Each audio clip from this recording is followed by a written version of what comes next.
All right. Welcome to day 2 of the 2023 PIBBSS Summer Symposium. PIBBSS is a research initiative aiming to explore parallels between intelligent behavior in natural and artificial systems and to leverage these insights towards the goal of building safe and aligned AI. The second iteration of this research fellowship program happened over the course of the last 3 months. And like yesterday, some fellows will be presenting their research today and for the next 2 days. And without further ado, I will introduce Ninell, our first speaker. Hi, Ninell. Ninell recently graduated from a master's program in IT and cognition at the University of Copenhagen, where she's about to start her PhD in philosophy of AI. She has a background in linguistics and computational linguistics and is broadly interested in cooperation amongst humans, computers, and in between those two, currently with a focus on social norms. Ninell, feel free to share your screen and begin. Yes. And I will just remind people that there's a Q&A option next to the chat button on Zoom, and you can submit questions there. On to you. Cool. Yeah. Thanks very much for the introduction, Sahil. And I'm very excited to present this work now, which is titled Agent Behave, Learning and Sustaining Social Norms as Normative Equilibria. I'm mentored by Shen, and this is work that has been ongoing for the past 3 months, but also before a bit. So yeah, let's get to it. We have a lot to cover. Let's see. So I briefly talk about why we are doing it, then how we did it, very quick section on experiments and the results, and why am I telling you that in the context of AI alignment. So let's get down to it. Social norms are an inherent feature of human societies. So this might sound intuitive, I guess, for the most of us, but if you think about it, imagine yourself going to a foreign country and you're there with your new friends at some dinner party. Situation arises that someone has to pay, and instead of everyone pays for themselves, one person stands up, pays for everyone. Everyone says thank you, but no one makes advances to pay them back. Imagine this is happening a second time. Imagine you're with a different group, same situation, you have dinner, someone pays for everyone says thank you, and you leave. So in the third time, you are in the situation, and this depends a bit on your financial situation. You will go up, or you will expect someone to do the same, to pay that. You have learned a social norm. So what is it about social norms? People have been doing a lot of research on social norms in the social science and in other disciplines as well. And we can learn from few examples, is an inherent thing. We are able to learn social norms in a very young age, so that research by Schmidt and others shows that already babies in the age of 18 months can learn social norms and even enforce them, which is quite cool. And why are we doing all the social norm stuff? Well, it probably enhances some cooperation, and it also reduces cognitive load. So it's just easier if we have social norms for collaboration. So why are we trying to model social norms? Well, there's 2 aspects to it. The one is when we can model social norms in computers, that might tell us something about how humans compute social norms. The other aspect is if we model social norms in computers, well, then we don't have to tell the computers what to do. They can just learn from observation, and that's also very relevant, maybe in the future. So what have people in cognitive science or in the computational side been doing in social norm learning? Some studies have been investigating some specific types of norms. So Shen, for example, has been doing ownership norms, but other people have been doing obligation norms, prohibition norms. Then from 2016 on, as in many, many different disciplines of science, Bayesian approaches seem to be quite promising. Then also a thing that people have been trying to do is assuming a shared set of norms that people comply with. So rather than me assuming that every one of you has their own set of norms that they comply with in their daily life, I assume that in a society or in a group, there is a shared set of norms. And then, yeah, to actually know what agents or what computers are learning, there's some sort of symbolic interpretability component to it that also, yeah, people have been investigating. So where do we want to go with our research? We want to model different types of norms in comparison to only one type or one specific type. We want to infer norms from compliance mostly and violation, but mostly compliance. I will say more about that a bit later. We also want to maintain the assumption of shared norms. And then we want to see if people converge to a normative equilibrium. So to say, if we're all uncertain about those norms, can we, find a common ground? All right, I hope everything is clear up until now. So how did we do it? As I said before, people have been investigating different types of norms and specific types of norms. Well, and we are thinking now, let's do many types of norms. So we are interested in a dilemma of the commons. So there's one resource and everyone fights about it. And it has to be sustained in some way. So in our environment, we have apples, those little red dots. I'm about to show you that video, but before I think I should explain that. Agents that you can see eat the apples to get reward, but they have to clean the river in order for the apples to regrow. What else they need to do is not eat all the apples, because then apples won't regrow as well. And then, how do you solve that? Someone needs to clean the river, and someone needs to pay the person who cleans the river for doing that. And someone else might eventually do both cleaning and eating. A third component that we have, so that's the labor norms and the dilemma of the commons. A third component that we have there is property norms. So you can see those little squares around the agents. That's their property that is randomly assigned in the beginning. And then in the bottom of the screen, you can see their inventory. So imagine you need to pay someone. At first, you need to pick up apples. All right. And then, we have different roles. I think that's also relevant to say. We have different roles. I'll also explain a bit more about that a bit later. We have a cleaner agent that is dressed in orange. As I said, cleans the river. We have a farmer agent with a little straw hat that pays the cleaner. Then we have an egalitarian acting agent that does both.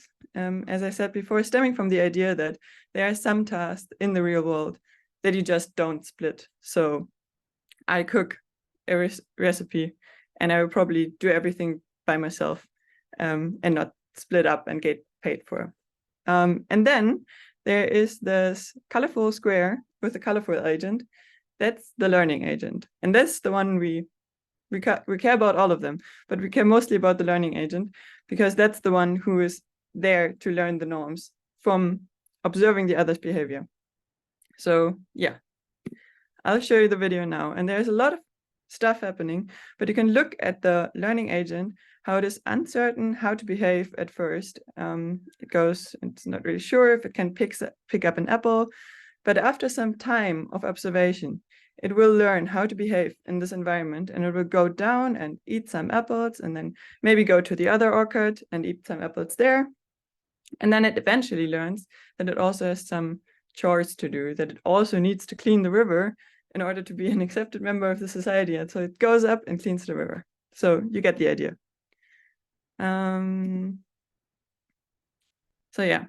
Just to summarize that, what I said before, we have this assumption of shared normativity that agents, this is really important, that agents think there's a shared set of norms and other agents comply with it. Then we have the assumption of social roles. So cleaner, egalitarian, farmer, learner, and stuff. In fact, the learner is not a real role, it's more a type of agents. So we have those, we call them parent agents or focal agents if you want, that know the rules, and they also don't change their priors about those norms. And then we have the learning agent that just, yeah, I told you, looks at what the others are doing and then updates its priors. And then we say, all right, because most people usually comply with those social norms that are going on, they should learn from observation. So what are the rules of the environment? A common distinction is into prohibitions and obligations, and I will not read all of them aloud, not necessary, but in short, they're there for managing those dilemma of the commons, managing the labor norms, and managing the property norms. And then if we say we want to make it kind of interpretable and see what the agents learn, then you might ask, how do you formalize them, those norms? So I brought a norm. It's don't steal from other people's territory if they haven't stolen from you, the property norm. And then how we do it is we put it in a lambda denotation, meaning in the code it would look like this, and this is the explanation for it. So we have sort of, we say this is the lambda denotation, and then we say here you have two preconditions. This can be converted into a Boolean, and then if both values are true, emit this prohibited action, and then the agent, yeah, doesn't do it. Maybe. Depends on some violation cost. So how do we model the agents, the parent agents? So we use an algorithm that is called real-time dynamic programming. Oh yeah.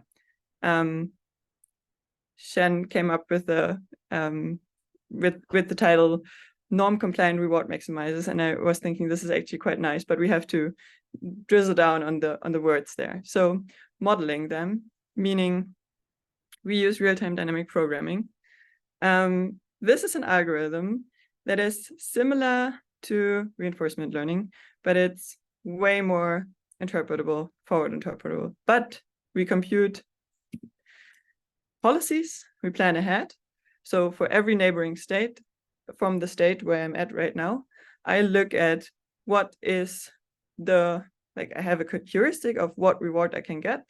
And then I plan taking this like next best state and I plan ahead. And then I have a broad set of policies and I act upon them. And then what is this norm compliant component there? Well, that's the intrinsic and extrinsic violation cost. So intrinsic is the violation cost that tells you, oh, I am altruistic, I should really not violate this norm because that's probably a good norm and it probably fosters cooperation. And then extrinsic violation cost is something like, well, I think if I violate this norm, then someone else will come to me and will punish me for that. So that's why I'm not doing it. For people like me who like to learn from figures, here's a figure of how we are doing that. So there are two different types of agents. They're in a state that is goal conditioned, either apples or fulfill their obligation. The colors are different for no particular reason. It's a cleaner and a farmer.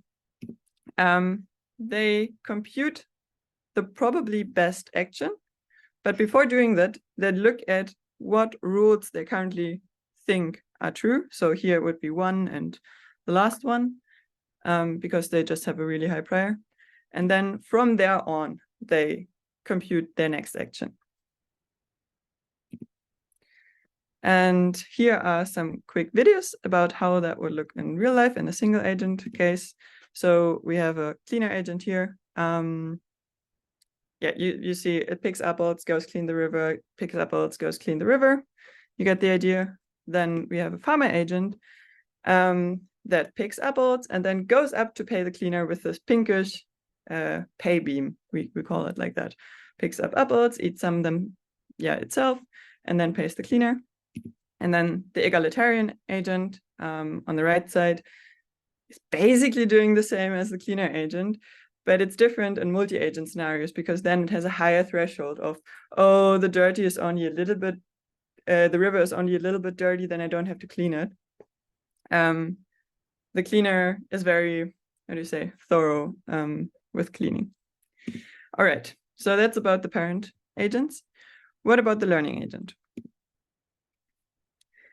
The learning agent also has rule beliefs, but it's initially very uncertain about those rule beliefs. So the rule beliefs that you see here attached to the learning agent are a bit lower and maybe after one iteration of running. But the goal is for it to converge to the shared set of rules. So what the learning agent knows is that others probably comply with that shared set of rule beliefs. So it can observe this one time step. From there on, it simulates what, according to its current rule beliefs, would be the next best action for each rule and for each player. And then it luckily can compare the real taken action to the simulated action. And from there on, it sees, all right, this action was taken, this action was not taken. From there on, it can update back its own rule beliefs. I hope this is clear. To make it really clear, this is what we care about. This is what we want to have in the end. How this updating happens is Bayesian updating. This is a formula most of you are probably very familiar with. So we care about how much the rule is true given that we see an action. And this is the crucial part, how likely it is seeing this action given the rule is true. And the other one's just the prior, how likely do I currently think the rule is true, and the marginal of how likely is that action in general. So in code, that would look like this. We look at every player and every action. Each player has one action at every time step. And then for every rule in the potential rules, we have a generated set of potential rules stemming from the observation space. We do the following. We look at how likely is that the rule is true given, what is the likelihood of the action given the rule is true, or what is the likelihood of an action given no rule is true. So I don't know. I pick up an apple, and if it is prohibited to pick up an apple, then my likelihood would probably be somewhere around 0, according to some Boltzmann noise. If there was no rule prohibiting that, then the likelihood of me picking up this apple, given that I'm reward driven, is probably very high. So if the precondition holds, and this is important because you don't want to, if I'm currently investigating the probability of the rule that I am on foreign territory and I should not pick up apples on foreign territory, then I don't want to make an update if I'm not actually on foreign territory, right?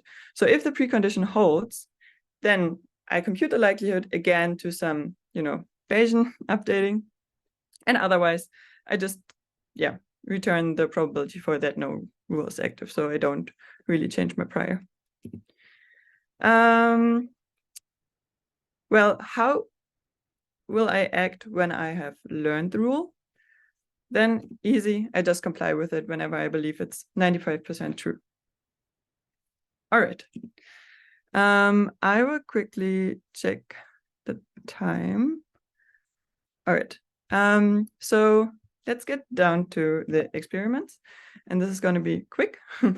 So we are interested in 4 things. So can agents learn norms actually from purely observing, right? We made this assumption, but does it actually happen? The quick answer is yes. And this is the graph that we are currently backing it up with. So this is work in progress. What we can see here is how likely the learner believes the rule is true for each time step. We see the obligations we are still working on the obligations, but it already learns the prohibition. So the red and the orange line, quite good. Work in progress, stay tuned. The second thing we are interested in is norm learning actually beneficial? So cool, I learn a norm, but is it actually good for me? Does it actually enhance my welfare? Yes, it does. The quick answer for that is, let's look at something what happens if there's no rule active in the environment. You see, agents just go wild, eat all the apples are gone, and oh, you cannot do anything anymore. So this is really bad. We are destroying the environment. We should really not do that. We should really install some social norms to not do that. The graph backing this up is those two. There's more. On the top, you can see no rules active. The red line, the red dotted line, is the environment destruction. The black line is the agent reward. So environment destruction really high, agent reward stagnates at one point. And then again, I said work in progress, stay tuned. In the bottom, you see that there's more rules active, and that in fact the learner also learns more rules. So then the environment destruction is quite a bit lower. The agent reward still stagnates. We're working on it. Cool. Other things we were interested in is, can agents sustain an intergenerational equilibrium? So thinking of a society, we learn many, many norms from our parents. What happens if our parents would not live so long? So the answer to that, it depends if we can sustain an intergenerational equilibrium. The idea is just, if I have a lot of time to learn norms, then I will probably learn them better. If agents die really, really fast, then maybe there's some norm shift going on. So that's the hypothesis. How that would look like is something like this. So here in this particular example, they have a really, really short lifespan. They die after, 10 time steps or whatever, very fast. And then what you can see is they unlearn most of the norms, all of them, and do the same thing again, destroy the environment. So that's the norm shift that we expected to see happening. The graph for that is that. So lifespan 30, you see not a lot of norms sustained. Lifespan 50, it's better. Lifespan 100 time steps. Oh, I can really, learn the norms very well. And then the last thing we're interested in is, will agents actually converge to a shared set of norms, even they're initially uncertain about what those norms are? So is there some sort of norm emergence happening? Yes. And here are 3 graphs that I brought to you. Those 3 graphs are for each row. And what you can see here is that there is some sort of norm evolving for the cleaner. Maybe it was for the farmer first or for the cleaner. But the important thing is just that you look at the other graphs, same norm is same color, and they also spike at this more or less, right? There's also some adoption time going on, so they spike. So we learn norms emerge. Cool. So what is it? Agents can learn from observation. It's good. We can pass on norms, and a normative equilibrium can emerge. And then lastly, very quickly, I have 2 or 3 minutes left. Why am I telling you this? So Stuart Russell came up with his 3 principles of creating safer AI. And he's saying, you want to maximize the realization of human values. You don't have a prior for that. You're initially very uncertain about those human values. And because of many, many, many, many things, human behavior is the only information for those values. What are those things? So if you would ask a human, write down all your values, that would be probably incomprehensive, imprecise, and incorrect. Also, if we were even able to access our own values, but they're mostly subconscious and implicit, so this is even bad. And then something that is probably very familiar to the PIBBSS people, values are malleable and they change, and they are cultural dependent and idiosyncratic. So that's why we look at social norms as a proxy, maybe to skip ahead or approximate human values. And then something that is left out, something that we haven't discussed yet, but we are interested in it, and if you're interested in that as well, reach out, is how can we now take this to an actual real world? How can we maybe actually learn from human written context, maybe, get lambda rules out of them, and then prompt them to a computer to act in real life? That would be cool. How can we learn from a wider range of signals, such as language or common sense, right? There's much more to it than just observing someone's actions. And then what would happen if someone, maybe a powerful system, would be able to change norms? What would happen then? What happens with unequal power relations? All right. Sorry for going a bit over time. Thank you very much for listening. Reach out. This is Shen. These are QR codes to our websites. And yep, I'm done. I'll leave this slide open, I guess.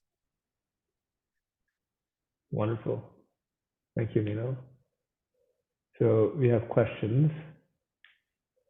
Inder asks, they say, "Hi Ninell, thanks for the wonderful explanation.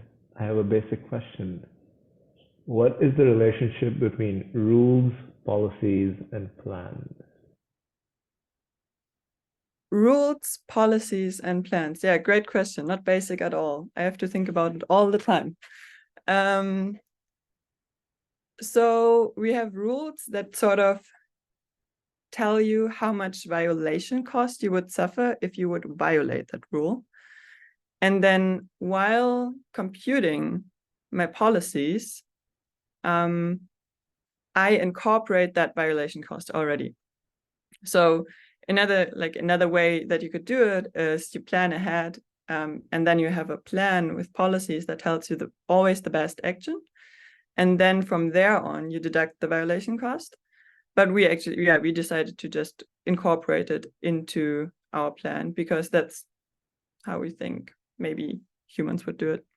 And then the plan is so to say, all the policy space that I have computed, and then I'll construct a plan from there. So it's not, for our case, it's not like a very long plan. It's always 2 steps, and then I look at my policies again. But that's sort of to say the relation. Yeah, the relation. I hope that answered your question. Yeah, I think it probably does.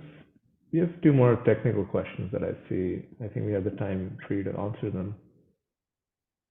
Inder again asks, in your experiments, have you implemented each agent as Python code or another system, for example, a neural net? For example, what? A neural network. A neural network. No. Yeah, all of the agents are implemented in Python code. And then, yeah, I should say that we took the melting pot environment from DeepMind. And this is actually a reinforcement learning environment, but we made it such that it's, forward interpretable, and more like Bayesian updating, planning ahead, software engineering approach. And all those agents work like that. So there is no neural net, there is no deep learning going on. It's just this, real-time dynamic programming, which I've introduced earlier, computing policies, acting up on those policies.